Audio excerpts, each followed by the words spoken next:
আজকে আমরা শিখব ঘন্টার কাঁটা ও মিনিটের কাঁটার পার্থক্য। এখানে প্রশ্নে 8টা 30 মিনিটে ঘন্টার কাঁটা ও মিনিটের কাঁটার পার্থক্য কত ডিগ্রি। তো এই প্রশ্নটা সমাধান করার জন্য আমরা একটা সূত্র শিখব, সেটা হচ্ছে 3h-11m/2। এখানে দেওয়া আছে h সমান 8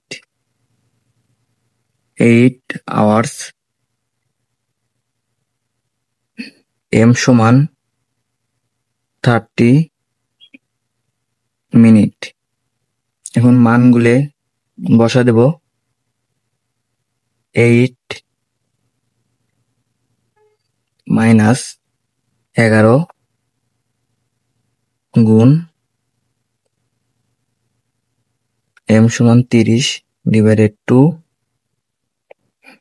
সমান, এই দুইটা ক্যালকুলেশন করলে 240 মাইনাস এইটা ক্যালকুলেশন করলে